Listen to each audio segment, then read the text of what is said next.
श्री जयदेव महाप्रभु गीत गोविंद की रचना कर रहे थे, तो एक पद लिखते लिखते उनके मन में जो भाव आता था वो लिखते थे। तभी उनके मन में यही भाव आया कि ठाकुर जी किशोरी जी के चरणों में सिर रख करके प्रणाम कर रहे हैं। लेकिन लिखने में वो विचार करने लगे, ये भाव लिखूंगा कहीं अनुचित तो नहीं। अब तभी मन में भाव आया कि ठाकुर जी किशोरी जी के चरणों में प्रणाम कर रहे हैं, तो मन में भाव आया, अब लिखते लिखते रुक गए जयदेव, कैसे लिखूं, कहीं ऐसा ना हो कि मेरी बात अनुचित हो जाए।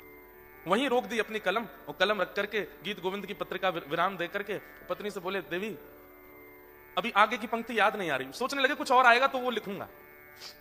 पर जयदेव महाप्रभु के चित्त में उनकी भावना थोड़ी आती थी, वो तो ठाकुर जी भावना करते हैं, वही वो लिखते थे। महाप्रभु ने उस बात को लिखा नहीं कि किशोरी जी के चरणों में श्री ठाकुर जी के मस्तक रखे हैं। अधूरा छोड़ करके जयदेव महाप्रभु जैसे ही बाहर गए, पत्नी से बोल गया कि देवी हम स्नान करने जा रहे हैं, तुम भोजन की व्यवस्था कर लो और फिर आकर के हम भोजन करेंगे, फिर कुछ याद आएगा तो आगे लिखेंगे। जयदेव महाप्रभु जैसे गए, इतने में ठाकुर जी जयदेव महाप्रभु का रूप बना के आ गए।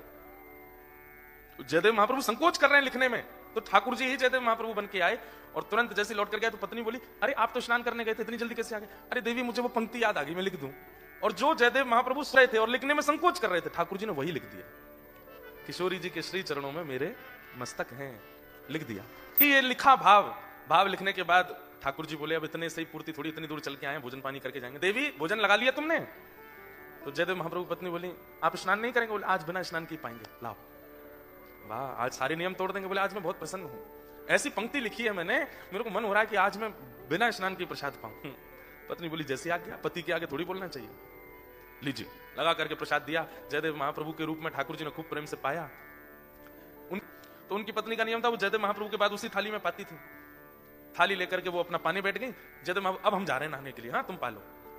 ठाकुर जी जैसे गए, इतने में असली जयदेव महाप्रभु आए। जैसे ही घर में आए, देखा पत्नी प्रसाद पा रही। देवी आज इतनी भूख लगी कि हमसे पहले ही पा लिया। पत्नी बोली, वाह, अभी तो आप पाके गए हो। बोले, मैं कब पाके गया? मैं तो बोल के गया था कि प्रसाद की तैयारी कर लो। अरे कितनी जल्दी भूल गए? अभी आप आए लौट करके, बोले पंक्ति याद आ गई है, आपने पुस्तक उठा के पंक्ति लिखी, उसके बाद बोले प्रसाद पवा दो। मैंने बोला भी कि बिना नहाए पाओगे? बोले हाँ, आज बहुत प्रसन्न हूं, पाके चले गए स्नान करने, और अब कह रहे हो ये सब क्या? जयदेव महाप्रभु बोले, पंक्ति लिखी? हाँ, आपने गीत गोविंद में पंक्ति लिखी। दौड़ करके महाप्रभु, जैसे ही जयदेव महाप्रभु ने पंक्ति, जो उनके मन में आ रहा था, जो वो लिखने में घबरा रहे थे, वही पंक्ति वहां लिखी हुई थी, जो कि स्वयं श्री जगन्नाथ भगवान लिख करके गए।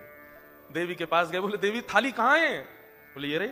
बोले इसमें से मुझे पानी दो, जल्दी पानी दो। और बोली मैं अपना झूठा नहीं पवाऊंगी आपको। अरे तू छोड़, तेरा झूठा नहीं है ये।